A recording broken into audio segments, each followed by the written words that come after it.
सो रहे थे वो और उनका डायलिसिस चल रहा था। डॉक्टर कॉल से मेरी बात हुई तो उन्होंने बताया कि कुछ सीने में उनके इन्फेक्शन हो गया था, जिसकी वजह से रेस्पिरेटरी ब्रीदिंग प्रॉब्लम हो गई थी, कंजेशन हो गया था और उसका असर उनके दिल पर पड़ रहा था। तो उससे पहले भी उनका बाईपास हार्ट ऑपरेशन हो चुका है, लेकिन मेरे पूछने पर उन्होंने बताया कि पहले के मुकाबले में आज ज़्यादा स्टेबल है तबीयत, ज़्यादा ठीक है। तो मुझे पहले से ज़्यादा वो अच्छे लगे। वज़न भी चेहरे पे मुझे उनके कम दिखाई दिया। नेचुरली तबीयत ख़राब है तो थोड़ी दाढ़ी बढ़ी हुई थी, लेकिन फ्रेश लग रहे थे, सो रहे थे, डायलिसिस चल रहा था। फिर मैंने डॉक्टर से पूछा कि कब तक इन्हें डिस्चार्ज कर देंगे आप। तो उन्होंने कहा कि अभी तो ये अंडर ऑब्जर्वेशन है, अभी इलाज इनका चल रहा है और अभी कुछ नहीं कहा जा सकता। तो मैंने खाने के बारे में भी पूछा तो उन्होंने कहा अभी ये लिक्विड डाइट पर ही हैं, कुछ सॉलिड फूड उनको फ़िलहाल नहीं दिया जाएगा। तो डॉक्टर सुबीर कौल नाम है जिस डॉक्टर के वो ज़ेर इलाज हैं, 10th फ्लोर पे हैं, उनका ICU नंबर 38।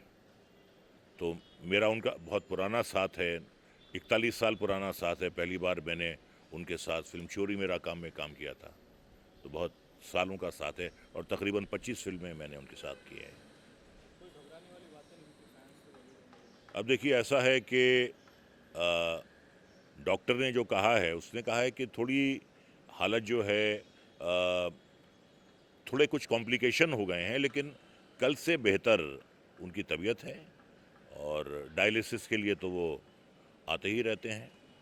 और देखिए क्या होता है कि बाईपास भी हुआ है, डायलिसिस भी होता है, तो उसका असर पूरी तबीयत पर तो पड़ता ही पड़ता है।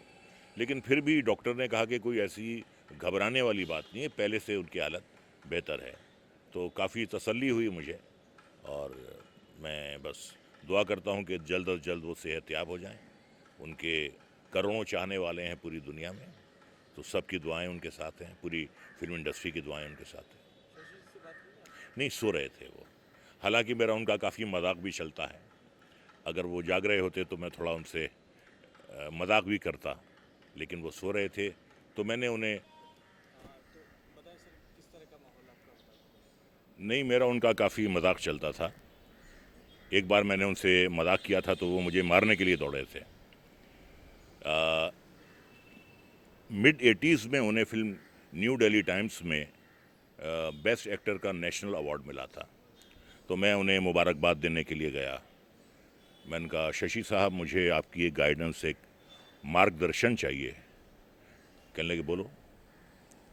मैंने कहा देखिए, इस साल आपको बेस्ट एक्टर का नेशनल अवार्ड मिला है, मैं भी चाहता हूं कि अगले साल मुझे ये अवार्ड मिले, तो सिर्फ आपसे एक गाइडेंस लेनी है। कहने लगे क्या? मैंने कहा सिर्फ आपसे ये पूछना है कि इस अवार्ड को हासिल करने के लिए कितना खर्चा आता है, आपने कितने पैसे दिए, मैं भी अगले साल तक उतने पैसे जमा कर लूँगा और मुझे भी ये अवार्ड चाहिए, तो बताइए कितना खर्चा आया इसमें। तो मारने के लिए दौड़े मेरे पीछे। तो बहुत ही जोवियल आदमी हैं, बहुत ही जॉली आदमी हैं। कभी उनके साथ काम करके ऐसा नहीं लगा कि आप इतने बड़े, इतने सीनियर स्टार के साथ काम करते हैं। और सबके साथ, चाहे वो प्रोड्यूसर हो या वो स्पॉट बॉय हो या वो एक आम वर्कर हो, सबके साथ बिल्कुल बराबरी से पेश आते हैं। वो बहुत बहुत प्यारे इंसान हैं। ये जानना चाहिए कि वो हमेशा लाइमलाइट से दूर रहते थे, क्या वजह हो सकती है? हमेशा देखिए बिगिनिंग से लेकर के अब तक सेलिब्रिटीज हमेशा लाइमलाइट में रहना चाहते हैं, मगर ये अपोजिट किस्म की किस तरह से आप देखिए ऐसा है कि इन पर इनकी वाइफ जेनिफर जी की बहुत इन्फ्लुएंस थी। वो एक अलग मुल्क से थी, उनका कहना बहुत मानते थे। मेरे ख्याल से शायद उन्हीं की ये रहबरी थी कि भाई आप थोड़ा लाइमलाइट से दूर रहा कीजिए। और उनके गुजरने के बाद फिर इन्होंने अपने आप को छोड़ दिया। बहुत फिट रहते थे, बहुत चुलबुले थे, बहुत शरारती थे, बहुत मजाकिया थे। लेकिन उनके गुजरने के बाद इनकी ज़िंदगी में एक बहुत बड़ी तब्दीली आई, एक बहुत बड़ा इनकलाब आया, जिसकी वजह से उन्होंने अपने आप को छोड़ दिया। वो उनकी ज़िंदगी की बहुत बड़ी इन्फ्लुएंस थी जो चली गई, तो उसकी वजह से बहुत उन्हें सदमा हुआ। और क्या जानना चाहिए आपको, और क्या बताना चाहेंगे? बस यही बताना चाहूँगा कि जितनी फिल्में उन्होंने एज ए लीड की हैं, शायद ही किसी हीरो ने की हों।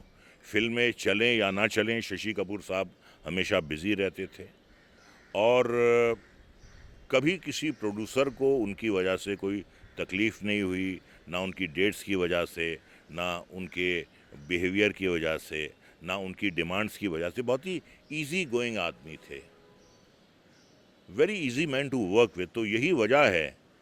देखिए क्या है कि अच्छा या बुरा आर्टिस्ट चल जाता है, अच्छा बुरा इंसान नहीं चलता है। वो इतने अच्छे इंसान थे और इतने अच्छे आर्टिस्ट थे कि हर आदमी, हर प्रोड्यूसर उनके साथ काम करना चाहता था।